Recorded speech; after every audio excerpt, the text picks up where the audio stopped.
क्या आप जानते हैं कि भारत की महान सभ्यता में ब्रह्मचर्य को सबसे बड़ा तप क्यों कहा गया है? क्यों महर्षि पतंजलि ने योग सूत्र में कहा ब्रह्मचर्य प्रतिष्ठाया वीर्य लाभ, यानी जब ब्रह्मचर्य स्थिर हो जाता है तब व्यक्ति को असीम ऊर्जा प्राप्त होती है। तो आइए इस वीडियो में हम जानेंगे, अगर कोई इंसान 30 दिन तक वीर्य को रोके यानी संयम रखे तो उसके साथ क्या क्या चमत्कारी बदलाव हो सकते हैं। यह पहला सप्ताह, मन की परीक्षा, आत्मा की पुकार। जब आप पहले दिन से ब्रह्मचर्य का संकल्प लेते हैं तो सबसे बड़ा युद्ध आपके अंदर शुरू होता है। यह कोई मामूली लड़ाई नहीं, यह अर्जुन और कौरवों के बीच महाभारत की तरह है। एक तरफ आपकी इच्छाएं, वासनाएं और दूसरी तरफ आत्मा की शांति। पहले 3 से 4 दिन तक ऐसा लगेगा जैसे मन बार बार उग्र हो रहा है। उत्तेजक विचार, फालतू कल्पनाएं और बाहरी दुनिया के सारे दृश्य आपको खींचने लगते हैं। परंतु जैसे ही आप इस तूफान को पार करते हैं, आपके भीतर धैर्य का एक बीज अंकुरित होता है और वही आगे चलकर एक वट वृक्ष बनता है। और आपको 7वां दिन, पहली दिव्य अनुभूति। सप्ताह पूरा होते होते आपको ऐसा लगेगा कि आप किसी अदृश्य शक्ति से जुड़ रहे हैं, जैसे कोई ऊर्जा आपकी रीढ़ की हड्डी से ऊपर की ओर उठ रही है। यही है कुंडलिनी का पहला स्पर्श। आपका शरीर थोड़ा हल्का, आंखें चमकीली और सांसें गहरी होने लगती हैं। आप अब सांस को भी महसूस कर सकते हैं, जो पहले कभी नहीं हुआ। आपके अंदर ध्यान लगने की शक्ति बढ़ती है, शोर में भी शांति मिलती है। यह संकेत है तो आप भीतर जा रहे हैं। या 10वां दिन, ऋषियों के पद चिन्हों पर अब आप महसूस करते हैं कि यह सिर्फ वीर्य का संयम नहीं, यह तो पूरे जीवन की दिशा बदलने वाला रास्ता है। आपको याद आने लगता है कि हमारे ऋषि मुनि इस मार्ग पर चलते हुए कितनी महान ऊंचाइयां छू गए। महर्षि वशिष्ठ, नारद, व्यास,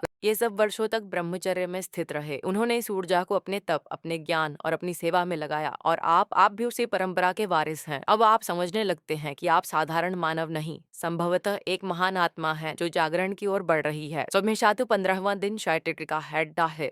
शरीर का रूपांतरण शुरू। अब शरीर में बदलाव आने शुरू होते हैं। चेहरे पर तेज, आंखों में स्थिरता, चाल में आत्मविश्वास, ये सब दिखने लगता है। शास्त्र कहते हैं ऑडिटिव ब्रह्मचर्य से आयु बल, तेज, स्मृति और ओज की वृद्धि होती है। और अब आप इन्हें प्रत्यक्ष महसूस कर रहे हैं। आपकी आवाज गूंजदार हो जाती है, बातों में असर बढ़ जाता है और सबसे जरूरी, आप अब अकेले में भी खुश रहना सीख जाते हैं। यही असली योग है, बाहरी चीजों पर निर्भरता से मुक्ति। और 20वां दिन, इंद्रियों पर विजय। अब आप केवल वीर्य को नहीं, अपनी आंखों, कानों, मन और वाणी को भी नियंत्रित करने लगते हैं। अब आपकी ऊर्जा व्यर्थ नहीं जाती, न किसी ऐप में, न किसी फालतू फिल्म में, न ही बेकार की बातचीत में। आप ध्यान से चलने लगते हैं, हर शब्द सोचकर बोलते हैं और हर पल जागरूक रहते हैं। यह वो अवस्था है जहाँ ब्रह्मचर्य सिर्फ शरीर का नहीं, जीवन का बन जाता है। 25वां दिन, मानसिक शक्ति का विस्फोट। अब आपका मन लोहे जैसा मजबूत होता है। कोई परीक्षा हो, कोई डर हो, कोई तनाव हो, जब आप विचलित नहीं होते। आप में एक स्थिरता आ चुकी है, एक गहराई जो आपकी सोच को दूसरों से अलग बनाती है। आप अब भविष्य के लिए योजनाएं बनाते हैं, स्पष्ट, एकाग्र और ऊर्जावान, क्योंकि अब आपकी शक्ति बिखर नहीं रही, अब वो केंद्रित है। और केंद्रित शक्ति ही चमत्कार करती है।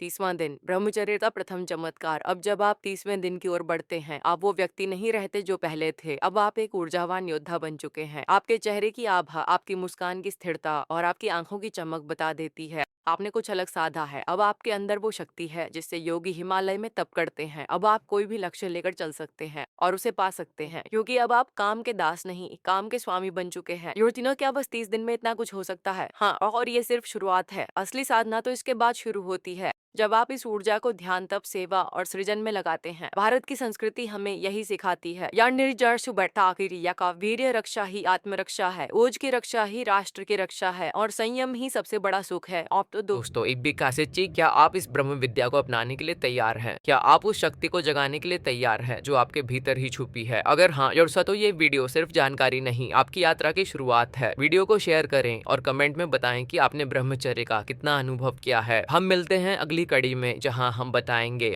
90 दिन तक ब्रह्मचर्य में रहने से क्या होता है। अब तक याद रखें, आप साधारण नहीं हैं, आप ब्रह्म की संतान हैं। आप में अग्नि है, बस उसे दिशा चाहिए।